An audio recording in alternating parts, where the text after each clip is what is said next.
Mesdames et messieurs, mes chers collègues, je voudrais d'abord remercier mon amie Mariama Ndoye, auteure, romancière, poétesse, auteure aussi d'un livre intitulé « L'arbre penché ». Et c'est une occasion pour moi, évidemment, de me pencher sur une épistémée dont l'origine, la généalogie conceptuelle est, n'est-ce pas, la négritude ou la pensée philosophique de Léopold Sédar Senghor. Alors, la question à laquelle j'aimerais répondre, je la formulerai de la manière suivante. Comment contribuer à l'acte pluridisciplinaire et planétaire de penser l'universalisation décentrée de la question de l'Afrique et de la diaspora africaine, et cela à partir de sa mise en perspective globalisée, ce que le président poète et helléniste Senghor nomme civilisation de l'universel, civilisation adossée à son concept paradigmatique, à savoir celui de négritude. Faisant référence à l'ouvrage précieux d'Immanuel Wallerstein, sociologue américain, ouvrage intitulé « L'universalisme européen, de la colonisation au droit d'ingérence », Souleymane Bachir Diagne, philosophe éminent sénégalais, estime que ce sociologue dit toute l'importance aujourd'hui, pour le siècle où nous sommes entrés, de ce vers quoi la pensée du philosophe sénégalais Senghor n'a eu cesse de pointer, à savoir un monde du donner-recevoir qui verrait donc l'avènement d'une civilisation de l'universel, mais un universalisme vraiment universel qui tisserait ensemble les langues et les cultures humaines dans le mouvement continu de leur hybridation. Et celui qui indique le chemin, continue le sociologue américain, celui qui, parce qu'il est peut-être l'hybride le mieux réussi de l'époque moderne, est la personne la mieux placée pour lancer un tel appel, c'est le poète et le penseur Léopold Sédar Senghor. Vu le contenu et les implications essentielles de la pensée senghorienne, il nous semble que tous les champs géoépistémologiques y ont été visités par notre poète-philosophe président. Partant, que reste-t-il à glaner après le passage de cette sommité du pensée globale? Peut-être les vents et surtout les flots atlantiques, fécondant l'Atlantide, sont-ils une sorte de vague spinoziste et platonicienne à la fois? Nous savons d'ailleurs comment Platon est présent dans les écrits senghoriens et comment le Critas, ou de l'Atlantide, texte dans lequel Platon rejette la vision anthropocentrique qui glorifie la querelle entre les dieux. À l'instar du philosophe grec, Senghor est hostile à ce type de querelle. En bref, la vague fécondante évoquée plus haut touche d'abord le corps de l'homme au milieu des flots et, par ricochet, sa perception, ou pour mieux dire, le sujet parlant et le langage. Participant de la connaissance du premier genre, affronter les vagues marines, disait Gilles Deleuze, constitue la première action corporellement possible, sensible, des individus humains aux prises avec le réel, dans leur effort de le connaître, de le proférer au-delà de la langue et des discours ou au-delà du concept. Le dire à travers l'esprit ou ce qui nous fait rêver. Et le nom Senghor nous fait rêver tout autant que ses dits et ses écrits, mais aussi l'art africain qui est au principe de sa pensée, comme l'affirme Souleymane Bachir Diagne. Mais l'art, c'est le langage premier de la femme et de l'homme africain. C'est en affrontant le réel et en en faisant un langage que les fils aînés du monde, selon la célèbre formule d'Aimé Césaire définissant les Africains et leur descendance américaine, ont pu développer leur sensibilité, leur sensualité, leur spiritualité, bref, leur esthétique, ou encore leur être au monde et devenir un en-soi pour soi, c'est-à-dire une personne humaine plénière, entretenant une accointance tantôt furieuse, tantôt joyeuse avec le réel. Mais que serait la femme et l'homme africain sans le réel? Le réel, c'est le rebut de l'analyse, dirait Jacques Lacan.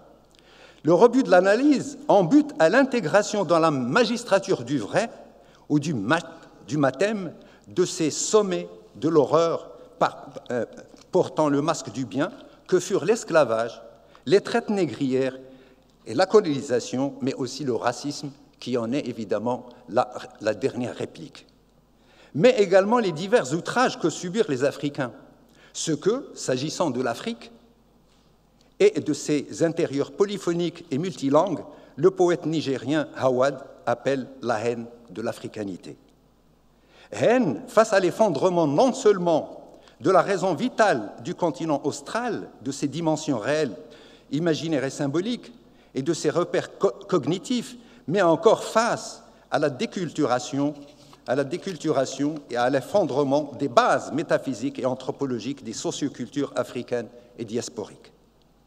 Et on comprendra que cet effondrement et de cette pluridéculturation se traduisent par la castration, l'émasculation du rapport de la personne noire à elle-même, aux autres et au réel, soit encore l'innommable sur lequel, en tant que sujet parlant, cette personne humaine bute tout en étant dépossédée de son corps, voire de son nom. À l'encontre de la férocité de cette négation existentielle et historique de l'Afrique et de sa diaspora, Senghor n'eut de cesse de proposer ces concepts-programmes de civilisation de l'universel, de métissage, de dialogue des cultures, de la dialectique du donner-recevoir, concepts qui, tous, très probablement, ont pour pivot la teranga, c'est-à-dire l'honneur sénégalaise, et la kersa, c'est-à-dire la mesure sénégalaise. Cette chaude sylve africaine à l'origine de ce que le poète président appelle « royaume d'enfance », mais un royaume qui aura perduré en dépit des ravages de l'histoire. En d'autres termes, comment articuler l'imaginaire, le symbolique et l'action autour du déchet du réel qu'est la misère et la logique génocidaire d'antan et de jadis, n'est-ce pas, de manière à transformer ce réel depuis les attendus et les implications afrotopiques de l'universalisation de la question africaine et du dépassement de l'ethnophilosophie qui a tenté de réduire l'Afrique et les Africains au statut d'objet, c'est-à-dire chosifié, réifié, aliéné.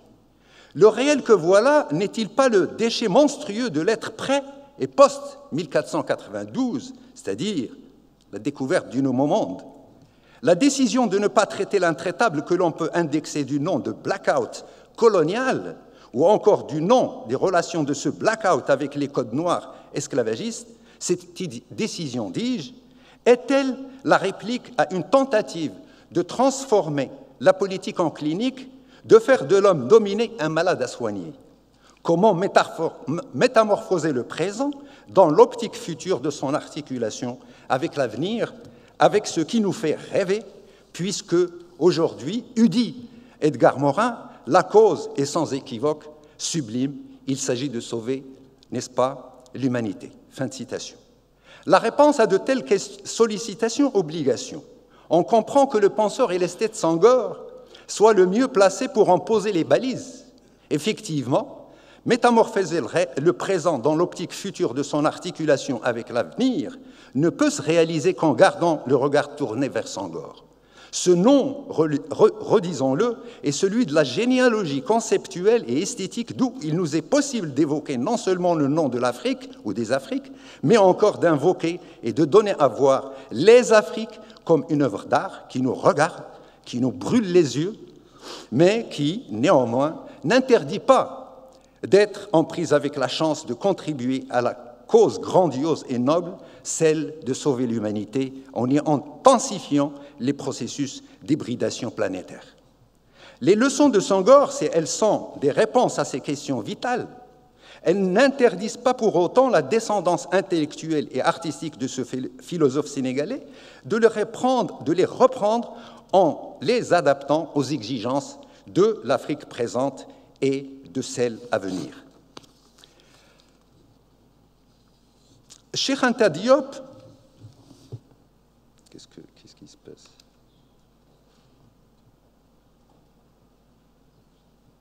Oui. Du haut des cimes solaires de cette filiation, une parole, des sujets parlants, un acte parlant accompagne Léopold Sédar Senghor à travers les siècles passés et futurs par leurs dits et écrits. Anton William Amo, Frédéric Douglass, Edward Blyden, James Africanus Horton, Alain Locke, Langston Hughes, Dubois, Cheikh Anta Diop, Aimé Césaire, les sœurs Nardal, France Fanon, Théophile Obenga.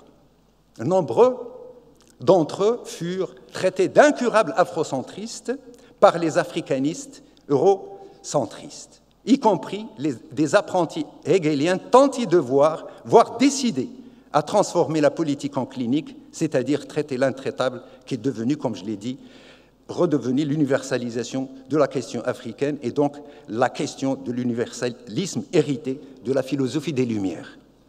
Cette question est liée sans doute aux travaux des penseurs qui défendent la thèse d'une Égypte pharaonique noire africaine, terreau premier des sciences, de la philosophie et des arts.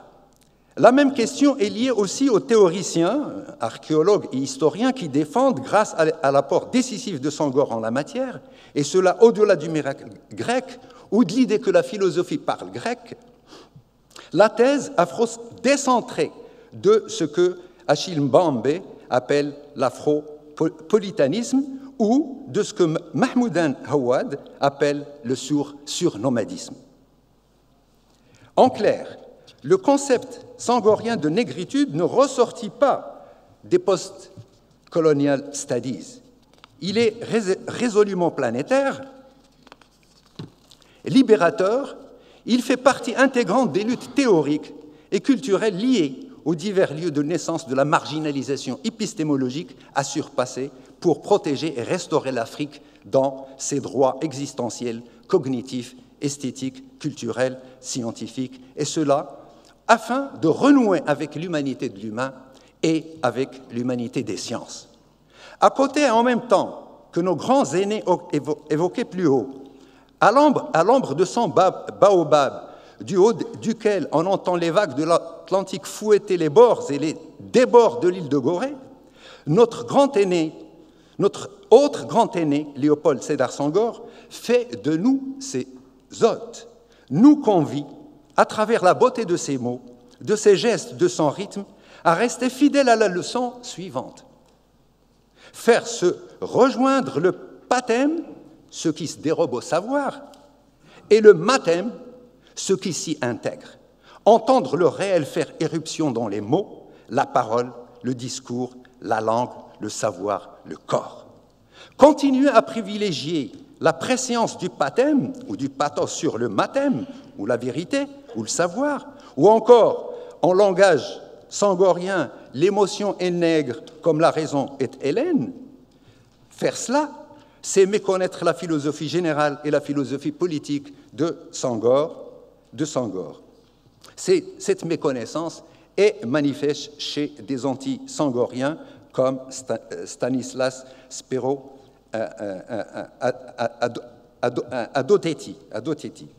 Il se rencontre aussi des post-sangoriens, césariens, ou des post-fanoniens, ou encore des post-Édouard Glissant, non au sens de l'affiliation, mais au sens chronologique, chez qui on voit rugir le surgissement de nombreuses œuvres porteuses de la pensée, de la sensualité et de l'écriture africaine et afro-diasporique. La liste est longue pour la formuler.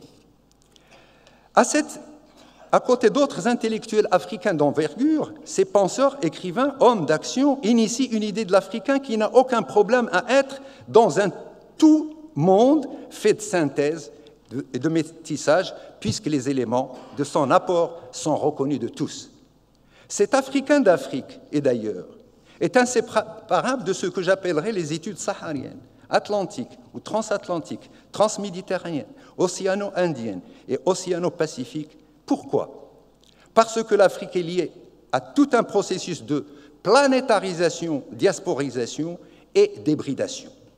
Les Amériques noires, conséquence de ce que Paul Gilroy appelle Black Atlantic, ou l'Atlantique noir, nous obligent, quand il s'agit de penser l'avenir de l'Afrique et de la mettre en perspective futurologique, à ne pas faire un travail de deuil, mais un travail de revivification de la pensée de nos aînés et de nos frères en diaspora, frères devenus créoles, marrons, africains-américains, africains-indiens, africains-andamaniens, du golfe du Bengale ou de la mer d'Andaman, afro-chinois, afro-arabes, afro-turcs, afro-européens, afro-berbères. Senghor nous enseigne la nécessité de la question suivante. Que sont devenus nos aînés, nos prédécesseurs et nos frères en diaspora atlantique ou dans les archipels d'autres mers ou d'autres océans? Ce sont d'abord les déportés vers l'Amérique. Les archipels du Pacifique ou de l'océan Indien tout ensemble. Autrement dit, toute pensée susceptible de nous éclairer quant au paradigme d'une Afrique à venir découle de ce que nous pourrions appeler les gouffres, les abysses de ces trois océans, auxquels s'ajoute, et encore aujourd'hui, continue de s'ajouter la nuit abyssale des profondeurs de la mer Méditerranée. Nuit sans nom où disparurent les cris du silence et ceux de la sonorité mutique d'une grande partie de la descendance de nos ancêtres déportés outre-Atlantique, dont l'un des emblèmes fut Toussaint l'ouverture et son peuple haïtien, peuple actuellement tourmenté et désemparé. Professeur Benachir, oui? Nous connaissons votre soif de 5 heures. Vous avez encore quelques minutes. D'accord. De toutes les manières, je fais... Alors, tout comme les Africains d'Afrique, ceux des colonies océaniques ont été victimes de plusieurs codes noirs. J'aimerais ici tout simplement finir sur la question de l'occultation par la philosophie des Lumières de la question des codes noirs. Je citerai Kant, je citerai Condorcet, je citerai Montesquieu, je citerai Voltaire, tous, n'est-ce pas, ont entretenu un silence honteux concernant l'esclavagisme et l'existence des codes noirs aussi bien français qu'espagnols et portugais. Donc, avec Senghor, il n'y a pas l'invention uniquement de deux, ou de la connexion de deux continents, à savoir le continent africain et le continent américain, mais un troisième continent qui s'appelle l'Atlantique, n'est-ce pas, dans les abysses duquel gît l'histoire de l'Afrique. Je vous remercie.